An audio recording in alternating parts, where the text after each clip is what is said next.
নমস্কার, আমি ইন্দ্রাণী কুট্টুস কিচেনে আপনাদের সকলকে স্বাগত। চলে এলাম আজকে একটি ভেজ ফ্রাইড রাইস রেসিপি নিয়ে। কম বেশি আমরা সবাই জানি, তাও আমি একটু সহজ পদ্ধতিতে দেখিয়ে দিচ্ছি। প্রথমে এখানে আমি ভাতটা করে নিয়েছি, করে নিয়ে একটু ঠান্ডা হতে দিয়েছি।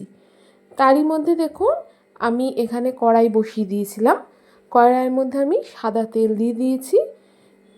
এবার এর মধ্যে কিন্তু আমি দিয়ে দেবো ঘিটা। এর থেকে সহজ পদ্ধতিতে হয় কি না আমি বলতে পারবো না, কিন্তু ভীষণ সহজ পদ্ধতিতে আমি দেখাচ্ছি। এটা দিয়ে দিলাম, এর মধ্যে একটু ফোড়ন দিলাম, তেজপাতা আর গোটা গরম মশলা।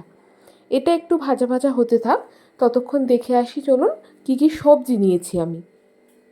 সবজির মধ্যে নিয়েছি আমি এখানে কেটে গাজর, ক্যাপসিকাম আর বিনস, এই 3 রকমের সবজি কিন্তু আমি দিয়েছি।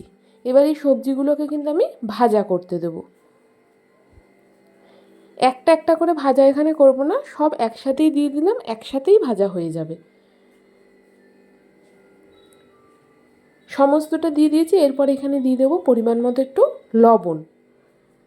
এখানে হলুদ তো পড়ে না, কোন ফ্রাইড রাইসে আমরা হলুদ কেউই খাই না, তাই হলুদ এখানে আর দিলাম না। নুন দিয়ে এবার এটাকে কিন্তু একদম হাই ফ্লেমে 5-10 মিনিটের জন্য একটু ভাজতে হবে। এই ফ্রাইড রাইস রেসিপিটা আধা ঘন্টার মধ্যে হয়ে যায়, খুব সহজে হয়ে যায়। এটা আলাদা আলাদা করে ভাজার কোনো দরকার নেই। এটাকে 5-10 মিনিট একটু ভেজে নিতে হবে। দেখুন আমার ভাজা হয়ে গেছে, আর একটা কালারও কিন্তু আমার বদলায়নি। খুব বেশি ভাজার দরকার নেই, এটা এমনি খুব একটু ক্রাঞ্চি রেখে ও একটু ভাজলেই হবে। এবার এর মধ্যে দিয়ে দিলাম কাজু আর কিশমিশ। কাজু কিশমিশটাকেও আমি একটু ভেজে নেব। খুব বেশি ভাজলে কি হয়, এর কালারটা চেঞ্জ হতে শুরু করে, তখন না ভাত ভালো লাগে না দেখতে। তাই সিদ্ধ হয়ে যাবে কিন্তু কালারও চেঞ্জ হবে না, ঠিক এইভাবে কিন্তু একটু ভাজতে হবে। দেখুন আমার সব কিছু ভাজা হয়ে গেছে। এরপরে আমি এখানে দিয়ে দিলাম একদম পরিমাণ মতো চিনি। এইভাবে চিনিটা দিলে আমার মনে হয় সমস্ত জায়গায় চিনিটা মানে ঠিকঠাক পৌঁছায়, মিষ্টিটা সব জায়গায় ঠিকঠাক স্প্রেড হয়। আমি এর আগে কী করতাম, চিনিটা আমি ভাতের সঙ্গে মিশাতাম, তার ফলে না মানে একটু অন্যরকম, কোথাও চিনি হতো কোথাও চিনি হতো না।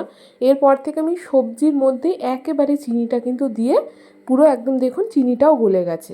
এরপর এখানে দিয়ে দেবো ভাতটা। এটা দিলে কি হয়, খুব সুবিধা হয়।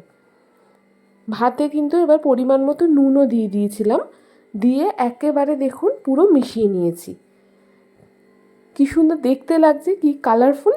ঠিক এইভাবেই কিন্তু আধা ঘন্টার মধ্যে আপনারাও ফ্রাইড রাইস করে নিতে পারবেন। তা এখানে বলে রাখি, আমার এই রান্নাটা যদি আপনাদের ভালো লেগে থাকে তাহলে প্লিজ আমার চ্যানেলটা সাবস্ক্রাইব করবেন, আর লাইক দিতে কিন্তু একদম ভুলবেন না। আজ তাহলে এটুকুই, আসবো আরেক দিন অন্য আরেকটি রান্না নিয়ে। আজ তাহলে আসি, টাটা।